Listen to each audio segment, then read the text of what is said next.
Hello everyone, and welcome back to Autonomous Vehicles Online. I'm your host, Jen Pham, and I am facilitating this event on behalf of the Automotive IQ Network. The final session of today is putting compliance on autopilot. We've got Neil Langmid here at Lattix, and we've also got Andre Madden from Parasoft. Without further ado, over to you both. All right. Thank you, Jennifer. Hello, everybody. How's everybody doing? How's everybody? Hi, guys. I hope everybody I hope everybody had a good night's sleep, says the guy with the Russian accent. Let me introduce myself. I am Andre Madden. I work for Parasoft for about 8 years. My role at Parasoft is focused on helping customers developing embedded and safety critical technologies, mainly in automotive, medical, and industrial control spaces. We have a large portfolio of products that we will be talking about today.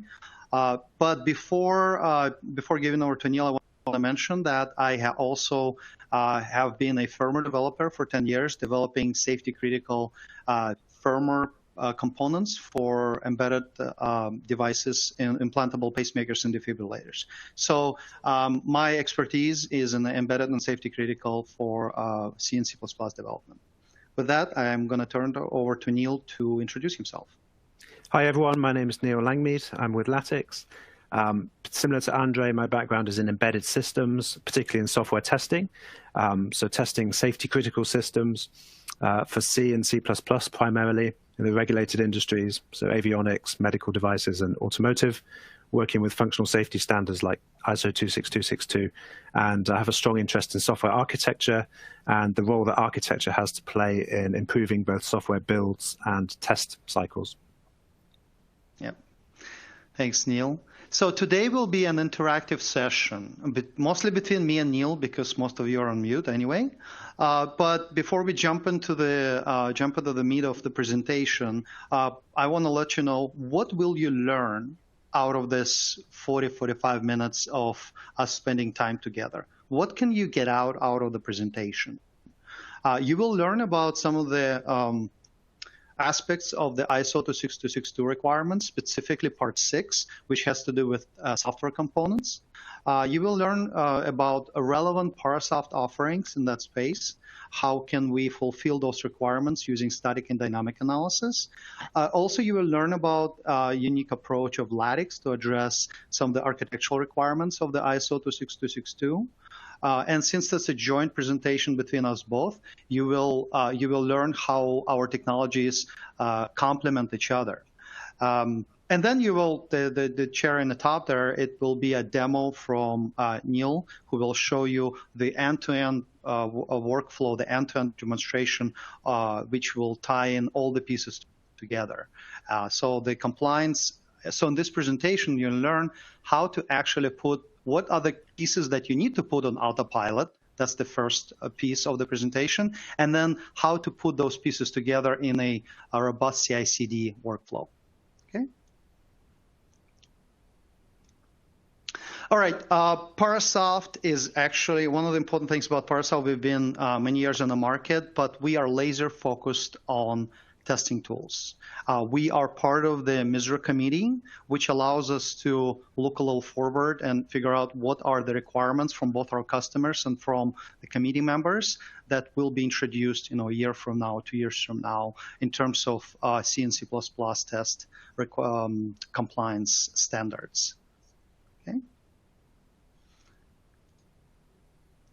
So Neil, would you like to introduce Lattix?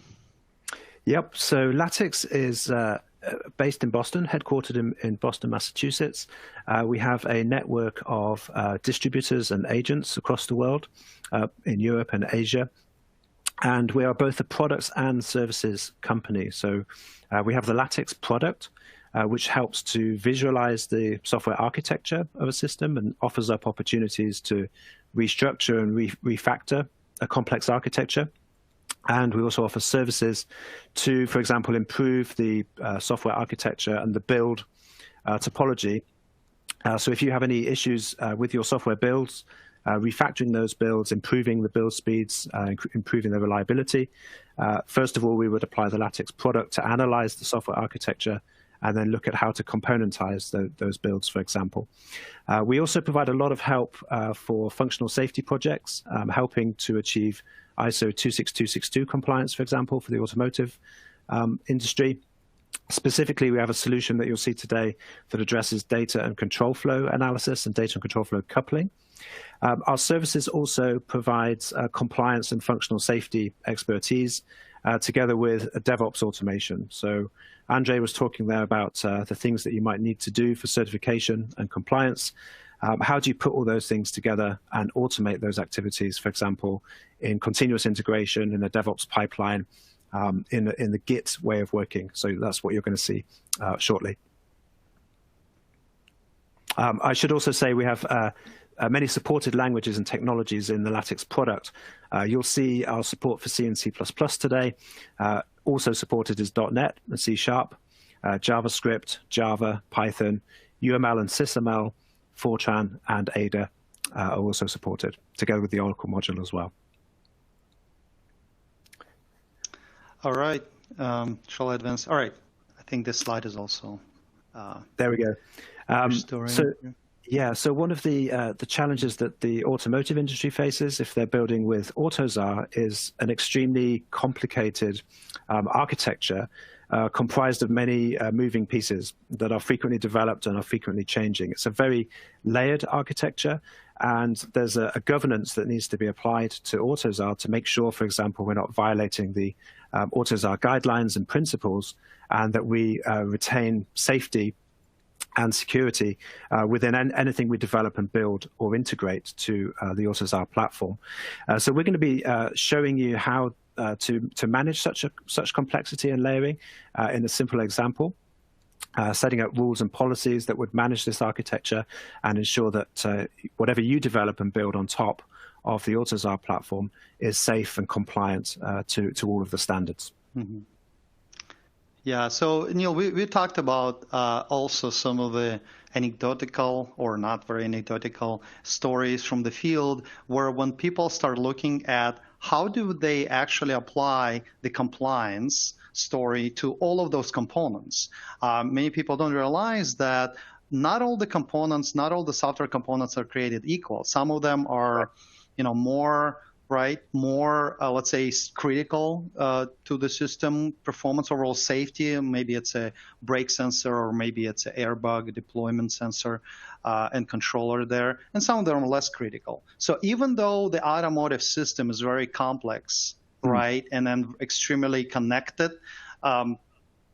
some of the components are have to be compliant with regulations to a certain degree, and some of them to the lesser degree based on the risk, right? That's right, Andre. I have a good example from a customer that I've been working with, a great company called Apex.ai, which is an automotive startup. And what they're doing is building a safe version of the ROS2 robotics operating system, which is open source, and many, many contributors.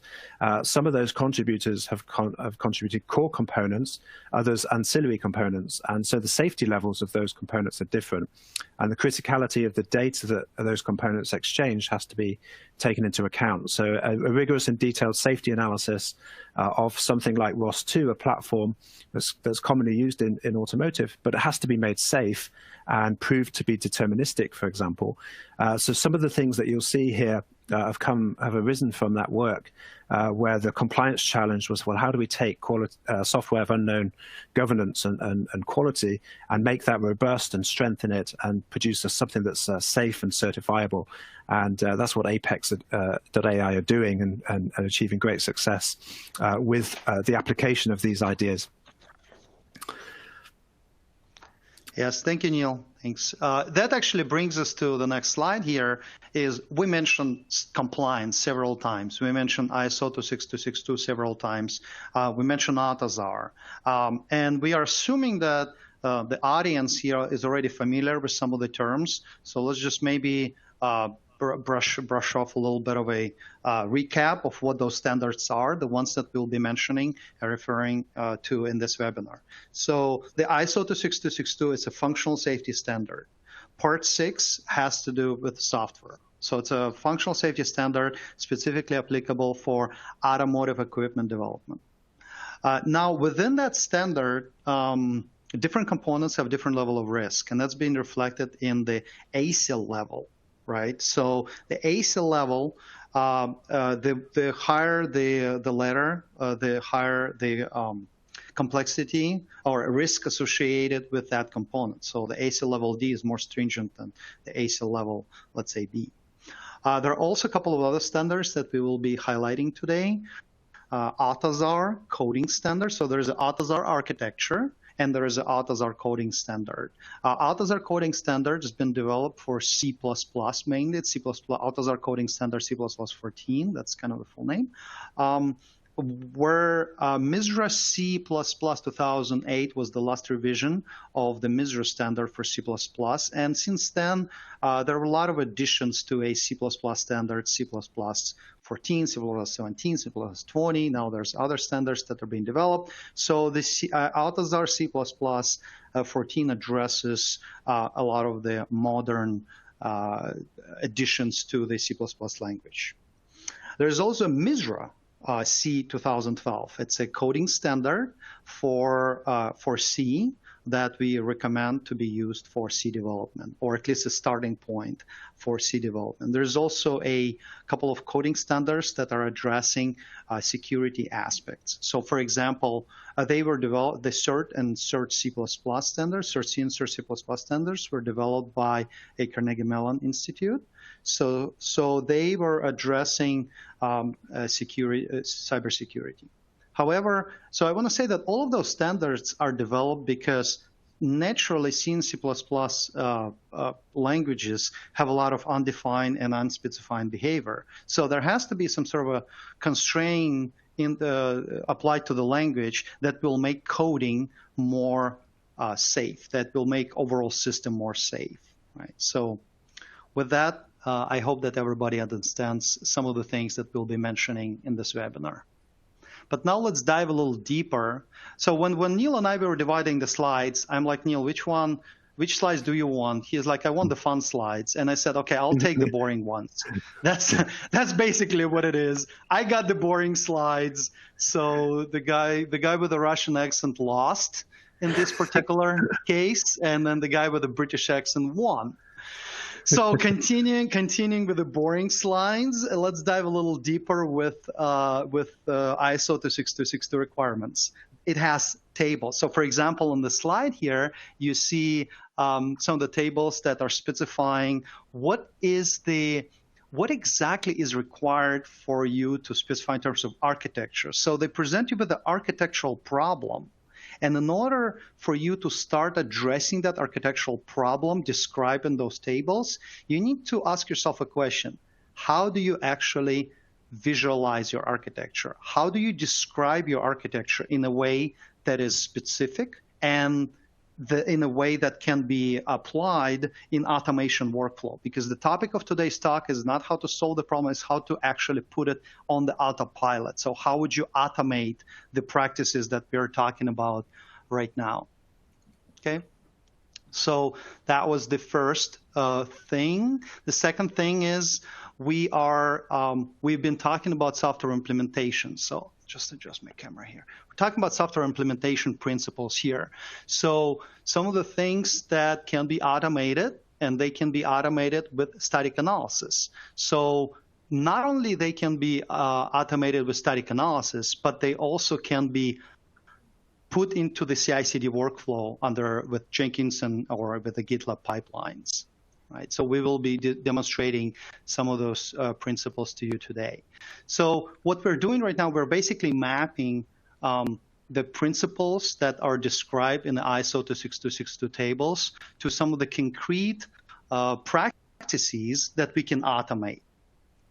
So the next slide here shows more tables, more boring stuff, but that's important for you when you start creating your safety story to be presented to TUV. All of those tables are becoming your life, right, Neil? That's basically has been your life for many months now, trying to map. Right. Yeah, trying to get compliance to show compliance is such an arduous task, and if you're doing it all manually, it's painful. It takes a long time, and so automating these these things, particularly when software changes. Software never stays the same, Right. and you may have tests that give you full coverage today, and then suddenly there's some new code that comes in, and you need to do some more testing. So it's a continuous process. And we also mentioned the TÜV there, the TÜV, the certification authority. There are other certification authorities, of course, as well. So a lot of this applies if you're doing work to FAA or to the medical device industry for FDA. Whoever's your certification authority tends to want to see evidence that you're conforming, writing software to this standard or whichever standard you're working with. And so breaking it down to the individual clauses and then showing how those clauses are satisfied, there's a lot of work, but we've done that, and that's what we're proud to show as well today. Yeah.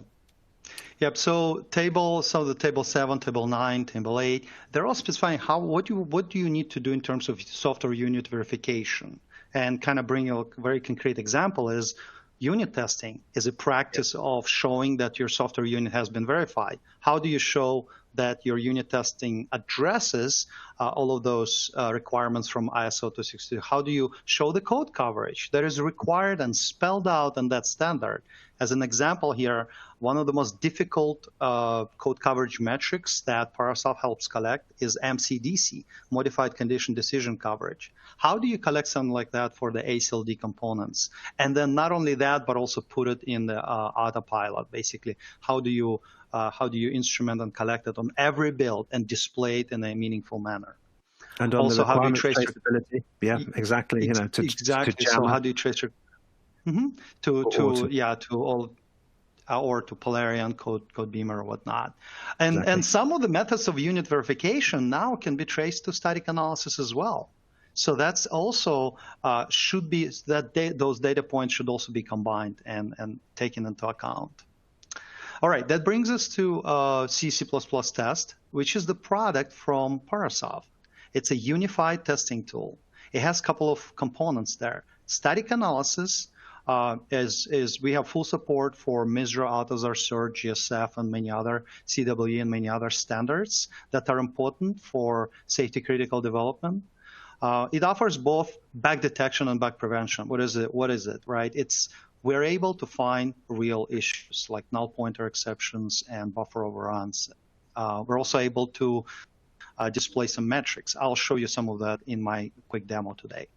Okay, and from unit testing perspective, it's a unified testing tool. So it has both static analysis, requirements traceability, unit testing, and code coverage analysis. All of the pieces are necessary for safety critical development. From unit testing perspective, we have a very comprehensive stubbing and mocking framework, extremely popular right now with C and C++ developers. We can run both on the host and target, support all of the targets that are popular. Let's say it's a Greenhills debugger connecting, a Lauterbach debugger connecting to your target. Maybe it's IAR, Kyle. So we are very versed in all of those embedded development environments. We support also modern development. So for example, right now it's very popular to build your system, and Neil will allude to that as well, using containerized deployment, using Docker containers that only report the analysis based on your branch. Developers that just don't want to see all of the violations or all of the results for everything. They just want to see what they are working on. It's very important for our success there to show that functionality today. We have support for all the modern C and C++. One of the things I want to highlight there is the fact that we support VS Code. It's the most popular code editor today. It's the most popular. So if you type AutoSAR or MISRA in the extension and trying to find extensions for VS Code, you will find Parasoft there. And we are I think we're the only vendor who does it today. So let's just go here. We have a comprehensive reporting and analytics engine that I'm going to show you right now. So those are real quick. For the next 2-3 minutes, you will see me actually displaying my screen. And let's just show the screen there. Okay. Sure, I'm just going to bring this up. All right, Neil, could you confirm that you see my screen? Yes. No, I can't Right. actually. I can see the slides still, not your desktop. All right, I'm sharing my desktop, so it should come through right now. No, I still can't see that. Maybe you have Screen share.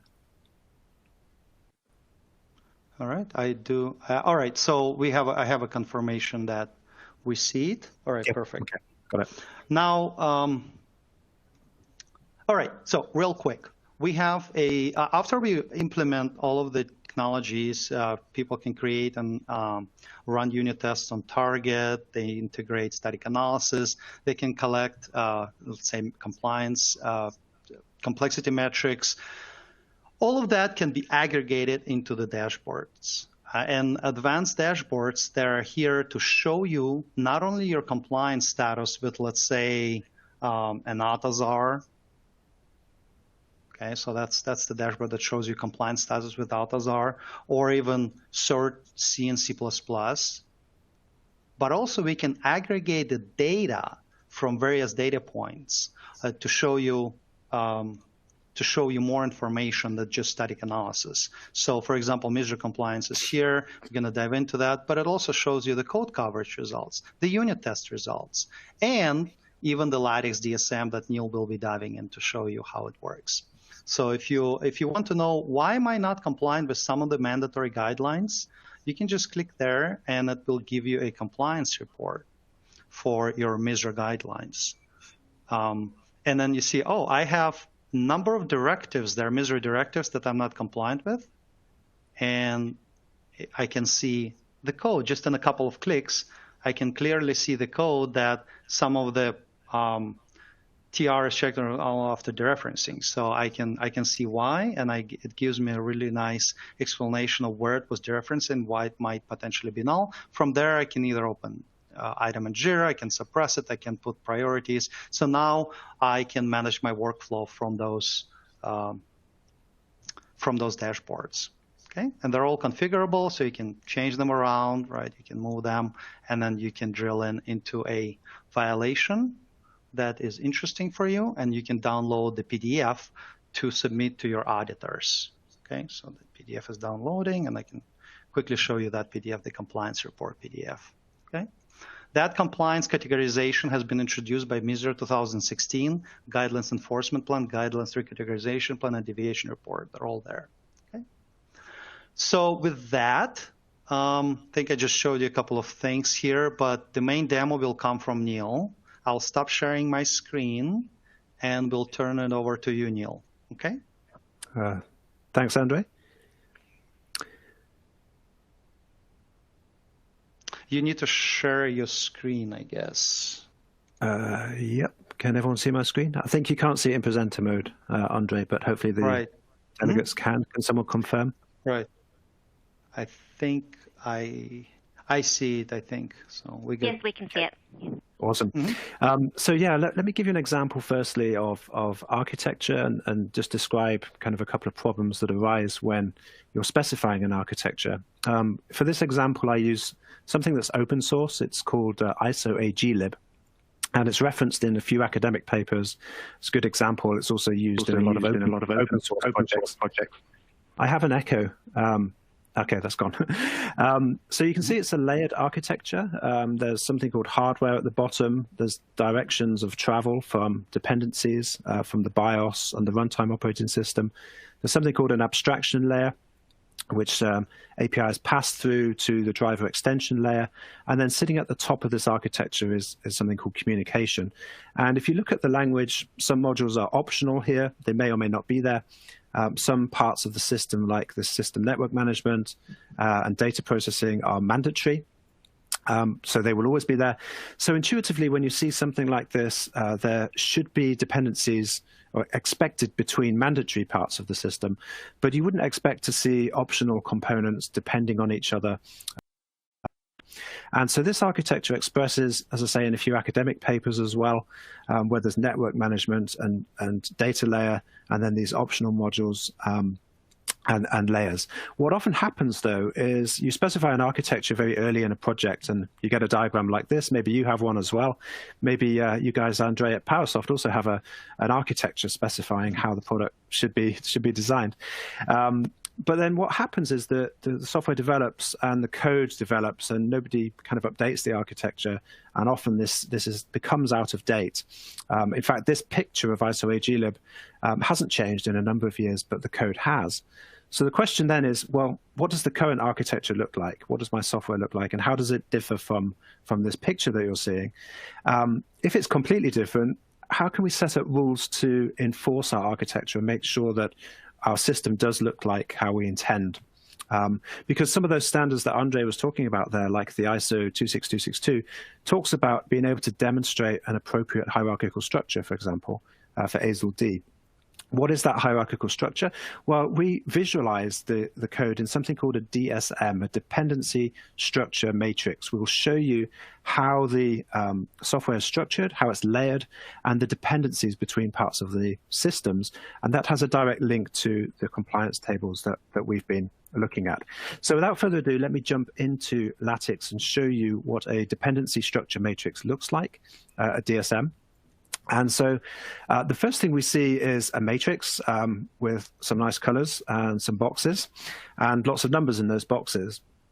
The first thing we do before we dive into that is do something called partitioning, where we divide and organize the system by something called component partitioning recursively, which basically sorts the software application into components that use other components. So it puts the things that are using at the top, and then the used by components, which tends to be utilities, print, operating system routines, it puts those at the bottom.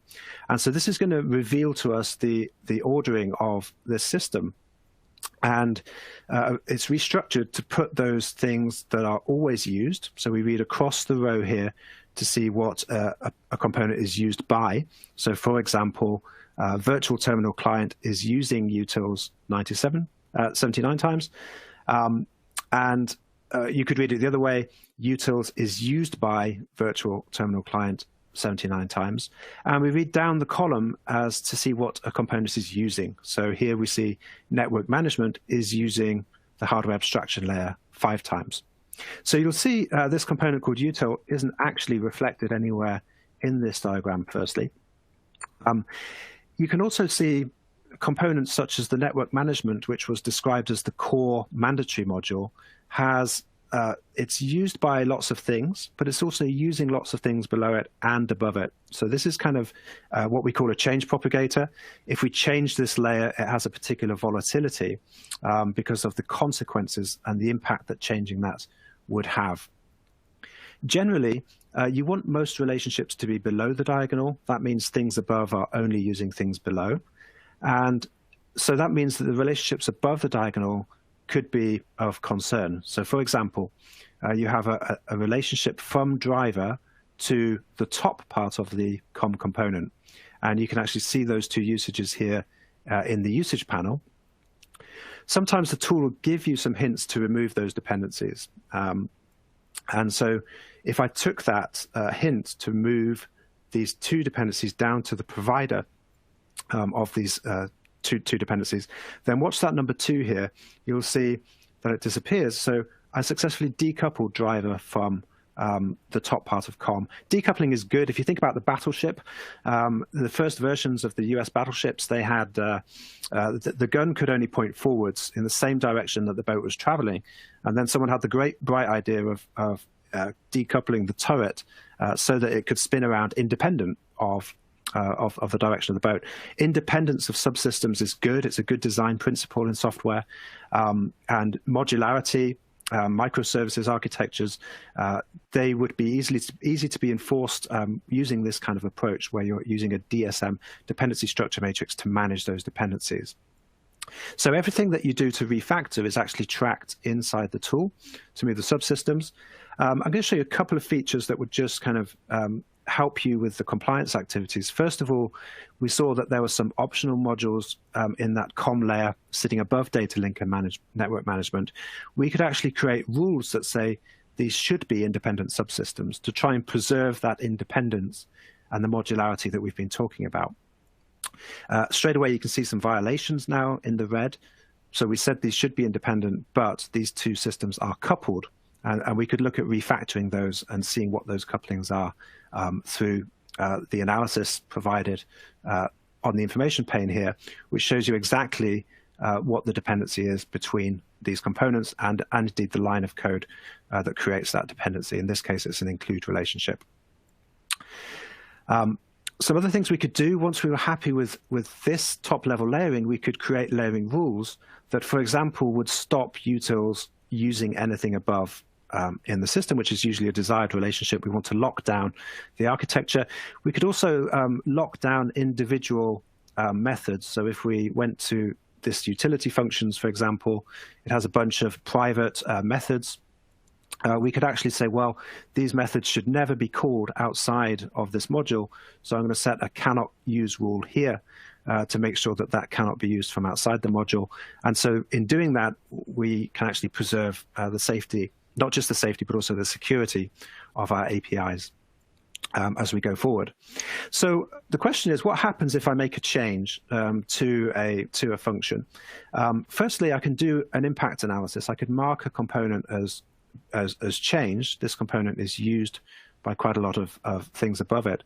I can now do an impact analysis to the transitive closure on that component, and it will tell me that if I change that file, 26% of the source code would be affected. So this is almost over a quarter of the system would be touched if I change that file. And this is the data. You can see the different levels. This is the first level of impact going through to higher levels of impact. And you can see progressively until we get to the end of the impact. This is the data that we give to the pipeline in order to do something called smart test. So with smart test, we integrate with Parasoft. We do something called prioritization, which you'll see in the pipeline.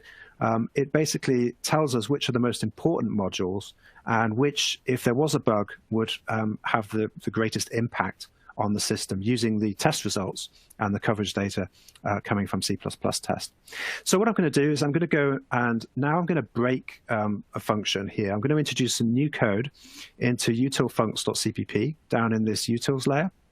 I'm going to create a bad dependency to the top part of com here, say part 10. I'm also going to introduce a new function and then run C++ test on it. And we'll see if there's any AutoZar violations. And you'll see this in a typical developer workflow around GitLab. So this is using the Git workflow. And for reminder, Git works with feature branches. We'll do all our work on a feature branch. And then we'll ask the question, can we merge this feature branch into master? Have we achieved the right code quality? So without further ado, let me show you just on the desktop level C++ test. We have some passing test cases for a function that we've chosen in utilfuncs.cpp called getCStringCount. So we have 3 unit tests that pass. We have full code coverage. Everything is green for getCStringCount. This is our master branch. We have applied a special taxonomy, which is a group of checkers called basically for functional safety, where we're looking at AutoZar and data flow and control flow analysis. So we've switched on a bunch of checkers specifically for ISO 26262 control flow, data flow analysis, and other flow analysis, flow detection issues at the desktop that we are now going to run on the server against our branches. So we just switch to GitLab. Here we have gitlab.lattix.com, which is our GitLab instance, and we have a pipeline on the master branch which automates the analysis with Parasoft and Lattix together. And then crucially, this stage here for DocOps combines the output from Lattix and Parasoft and produces a functional safety compliance report and a violations report that we could then use for the TÜV or any other certification authority that shows the mapping to those particular clauses that we saw earlier on. This is the pipeline. Let me just go ahead and break that function. So I'm going to go to utilfuncs here and just quickly going to go to that function that I was just looking at on the desktop there, getCStringCount. And I'm going to change this not equal to an equal to. Now, my hope would be that that would break the unit tests for that function. And also I'm going to introduce a bad dependency to part 10 here. And also some open source software I'm going to link against. We also have some DevSecOps in the pipeline and security analysis.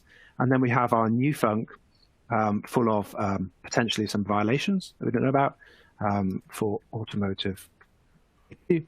And I'm just going to create a new branch now, automotive IQ. And that will start a merge request as soon as I commit those changes. Okay, so I'm going to commit the change now, assign the merge request to myself, and then submit that. And you'll see several things happening at once. You'll see, firstly, the pipeline is triggered. If I go to one of those stages, this is the build running. Let me just talk, Andre was talking about there, the modern DevOps infrastructure that's behind all of this. You may have a cloud deployment, you may have an in-house deployment, you may be using things like Kubernetes, and Docker containers, also Andre mentioned there. Well, all of this infrastructure has been Dockerized, containerized, which has massive advantages. So firstly, I'm using this pipeline without the need to know the tools underneath. So once I have the rules set up, once I have the policies for AutoZar, Misra, the C++ test configuration, the architectural rules, then I can now run that as a user without needing to actually know the specifics of the tool. So there's the build. The next step that was running would be the static code analysis and the unit tests, and then the final stage will be the DocOps. And so what you'll see is inside the merge request is where the data will be sent to once the pipeline has completed.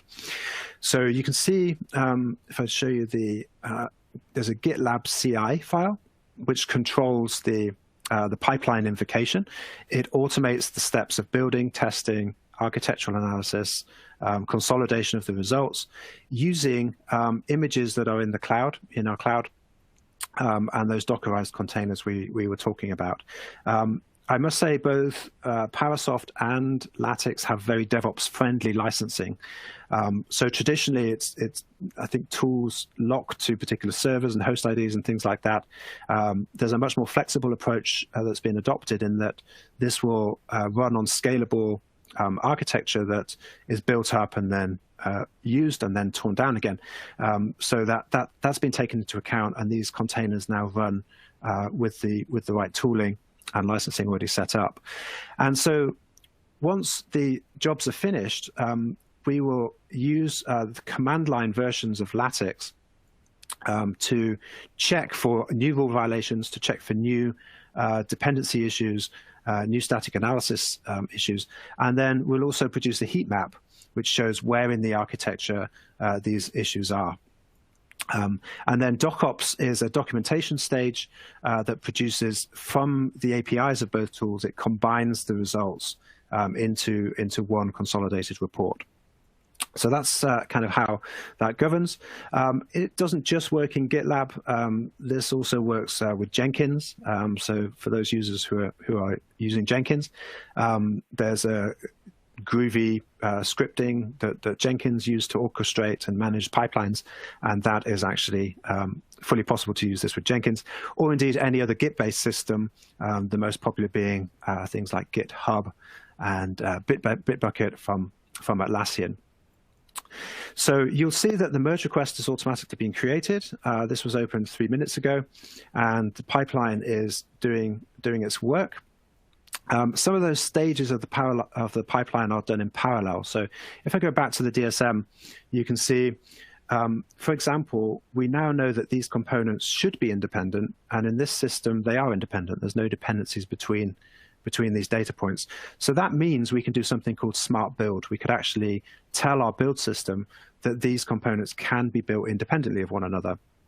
And for one medical device company that Lattix was working for, successfully got the build down for 2.5 hours to 20 minutes, simply by identifying those parts of the system which were independent of each other already, and therefore could be parallelized on an infrastructure such as this. And so this idea of doing smart build, using architectural data to improve the build, has now been put into a concept called smart build. Exactly the same applies to testing, because we can actually now view the test results and the test data through the prism of the software architecture. So, for example, if I go to the heat map that is shown for the master branch of ISO Gitlab, you can see things are yellow for the function that we were changing, util funcs. And this is a consolidated view now of data from C++ test, the coverage, the AutoZAR issues, and the prioritization report. And you can see at a glance, yeah, you can also set thresholds, actually. That's a good point. You can say, well, I'm going to fail at 4 violations of AutoZAR or more, cert violations, 5 or more MISRA violations, and set the appropriate coverage thresholds. That gives you, at a glance, where you need to do some work, where the errors are red. And then also, if I show you the, for example, just the AutoZAR violations, we can see in the architecture now where those violations are taking place, and what's red and what's orange and what's green. So this is perhaps the first time I think anybody's been able to see static analysis and dynamic testing data through the prism of the architecture, so you can see the impact of those test and coverage failures and results. So let's see how we're doing in the merge request. So here's our branch. Pretty soon. What I'll do is I'll just jump to. Yeah, thank you. I'll just jump to one that I did earlier in true Blue Peter style, and those viewers dialing in from the UK will know what I'm talking about. This is what it looks like when it sends all the data to the merge request. We get the picture of the updated DSM in the merge request. So you can see now my bad dependency is here. We also get the heat map showing the violations dropping to red now on util funcs. You remember that was okay on the master branch. And then let me just show you the this is where the code quality data now is coming in to the merge request from Parasoft and Lattix together. So here's an example of a MISRA violation. We see the code quality is degraded on 14 points. I can jump to the line of code. Here's our dependency issue. Here's our AutoZAR avoiding do statements rule violation. Again, it clicks directly to the line of code. And here in the same view is the Lattix dependency issue here for util funcs. Again, jumping to the line of code, which exactly has the problem. So in this branch, I would definitely say there's too many quality issues. We've also dropped the testing quality here. So those tests that passed on the master branch, if you remember, these tests were nice and passing, and these unit tests here. Oh, by the way, just a quick word about the unit tests. The unit tests of Parasoft are generated in C and C++, so it's very easy to maintain that and have the whole DevOps infrastructure as code, your code is code, and your test is also code, something that developers like. But this test case failed with my modified branch. And so now you have everything integrated into one. I would kind of write to a colleague here and say, we cannot merge too many issues. There we go. And he would see that in the GitLab workflow with his to-do list. And then finally, if I just go to the compliance report, you can see there's a full detailed compliance report is produced with those clauses mapped to from part 6. So all of those use of variable names, global variables, no recursions, all of those things has been pulled out from the Parasoft static analysis report and the DSM, the architectural DSM. So this is the automated documentation, the DocOps that we're talking about, which would give you an artifact that you could then give to the TÜV or the certification authorities that contains exactly the control flow checks, the data flow checks that have been applied to the software and the coverage reports. Okay. I think, Neil, we need to jump back to the slides to kind of wrap up. Excellent. Because we're out of time. I will do that now. You stop presenting the slide, and I think stop presenting your screen, and I think it should go back to slides. Right. That's it. Okay. So on the demo there, and so just to consolidate that, what you've seen there, then bring in especially for auto compliance to 26262, bringing data from Parasoft and Lattix together produces that documentation automatically in that Part 6 compliance report. Over to you, Andre. Yep. All right. Yes. So last to sum it up, I'd like to point out that we have what we have been shown to you, that static and dynamic analysis are required to fulfill some of the ISO 26262 compliance. The architectural analysis should also be part of the story. It's required to cover some of the requirements there, especially data and control coupling. We also have been shown to you how to do it through a DocOps pipeline integrated into the DevOps pipeline. And all of that can be done on a single merge request, so it's very important. Now, from perspective of, so we're wrapping up. The next step for you is, if you're interested to talk more, we'd like to invite you to follow that link, which is in your resources right now. Read the white paper, read the blogs, and then follow the link to get the Lattix and Parasoft guided demonstration, or contact Neil or myself there for more questions. So with that, thank you very much for everybody who is listening, and we are ready to take some questions if we have time. Thank you so much. Unfortunately, we have overrun on time there, so we don't have any time for the questions. However, if you did include a question in the inbox here, the team at Lattix and Parasoft will be sure to follow up with you immediately after directly. Thank you again all for attending. Just as a reminder, there is a lot of content to download in the resources box. There's a couple of data sheets from Parasoft and Lattix. We've also got a couple of white papers for you to download as well. Okay, before I close the webinar, do you have any final words? Thank you for the opportunity to show this to you.